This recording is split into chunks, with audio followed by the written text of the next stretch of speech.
dans ton explication par rapport aux mesures, CRM, génération de leads, tout ça, tu as fait beaucoup référence au site web. On voit de plus en plus apparaître maintenant dans les sites web des pages d'accueil qui sont, on nous en met plein la gueule, grosse image, carrousel, parallaxe. Qu'est-ce que ça donne, ça, au niveau de la mesure, ces affaires-là? C'est une excellente question parce que je pense que là, il y a un mythe qu'il faut absolument attaquer. La page d'accueil dans bien des sites, c'est une minorité des visiteurs qui vont la voir. Okay. Et plus le site est gros, plus c'est vrai. Et je pense que les gens qui nous regardent aujourd'hui, ceux qui ont une certaine expérience d'Internet, vont dire tout de suite, ben oui, surtout si j'ai un site dont la majorité du trafic est généré par les moteurs de recherche, les gens vont rentrer par toutes les pages. J'ai vu des cas, moi, c'est vrai, des portails quand même assez gros, ce qui est souvent moins le cas dans une perspective B2B, mais n'empêche, où, par exemple, seulement 4% des visiteurs voyaient la page d'accueil. Okay. Donc, par contre, évidemment, ça vient du fait, je pense, qu'on conçoit les sites web. Quand on les conçoit de façon un peu pyramidale d'un point de vue d'architecture de l'information. Okay. Il y a la page d'accueil, il y a le premier niveau, deuxième niveau, troisième niveau. Puis là, on les scénarise comme ça. Les gens vont arriver là, puis ils vont aller là, puis ils vont aller là, puis ils vont aller là. Et finalement, ils arrivent là. Ils arrivent là. Donc, le truc, c'est de considérer chacune des pages de votre site comme une page d'entrée potentielle. Vrai. Fait qu'à partir de ce moment-là, si vous voulez, par exemple, annoncer quelque chose à tout le monde, mettez-le partout, pas seulement sur la page d'accueil. Sachant ça, ça veut dire aussi que la page d'accueil n'est pas si importante que ça.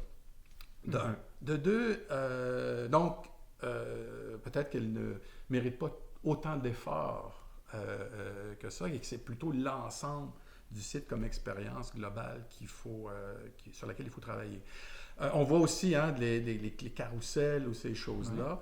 Moi, pour le mesurer, puis même sans le mesurer, des fois, je regarde les carousels puis je me dis, qui reste de façon passive pendant 1 minute devant un carrousel juste pour être certain de voir toutes les images défiler? Vous savez, le web est un canal interactif et c'est une contradiction que de demander à l'utilisateur d'être passif. C'est pas de la TV, comme dit un de mes collègues aux États-Unis, Jim Novo, c'est un médium lean forward. On vient faire des choses et non pas lean backward comme la télévision. Okay. Donc, il faut éviter, je pense, de créer des expériences qui demandent une certaine passivité de la part des visiteurs et de rapidement, plutôt clairement les orienter vers ce qu'ils doivent, vers ce qu'ils doivent faire. C'est clair. On veut faire quand même une représentation, donner une impression de qualité et tout le monde s'entend.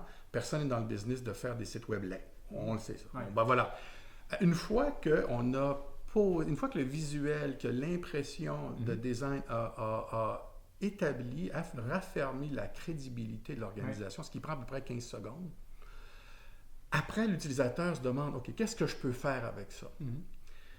J'ai une recherche, je cherche des services X, ou bien je veux contacter, ou j'ai besoin d'en apprendre plus sur.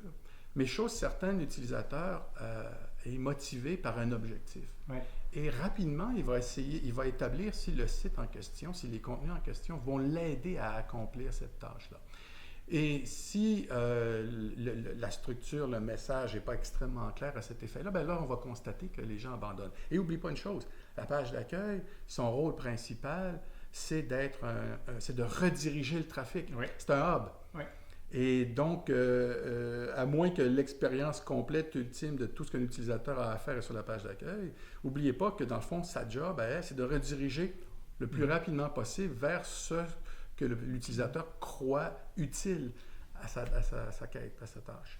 Tu me fais réaliser, on fait beaucoup d'analyses d'écosystème web pour nos clients chez Exo, donc les gens de design, entre autres, regardent plus que la page d'accueil, bien entendu.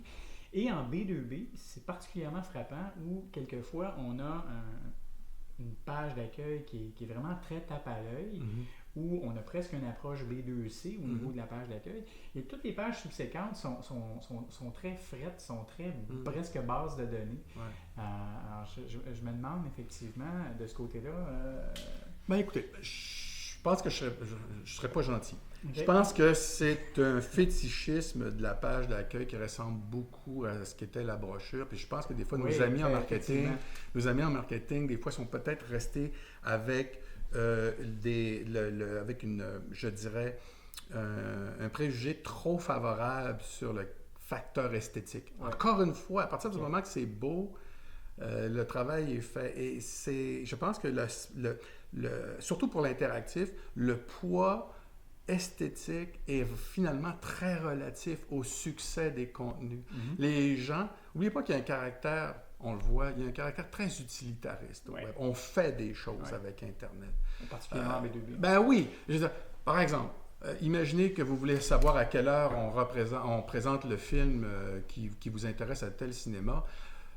Oui, c'est important que ça soit beau, mais ultimement, c'est pas la beauté du site qui va faire en sorte que vous allez être satisfait avec votre expérience. Ouais. Si le site est bien beau, mais vous n'avez jamais trouvé à quelle heure on présente le film, vous ne serez pas content. Ouais. Alors, je pense que nos amis en marketing devraient peut-être diminuer l'importance du facteur esthétique, OK.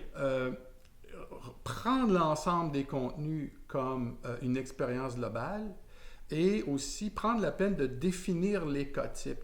Qu'est-ce qu'on peut faire? Quels sont les différents types d'utilisation qu'on fait avec ces contenus-là? Il peut en avoir un, il peut en avoir 3, il peut en avoir 5. Ouais. Ça se peut que générer un lead, ça soit un d'entre eux parce que c'est conçu en fonction de ceux qui sont déjà assez avancés dans le cycle de vente pour se manifester comme prospects. Qu'est-ce qu'on fait avec ceux qui ne se sont pas encore manifestés comme prospects, mais qui sont dans leur cycle de considération? Quels sont les contenus? Définir ça. Donc, prenez-le beaucoup plus comme quelque chose avec lequel on va interagir Ouais.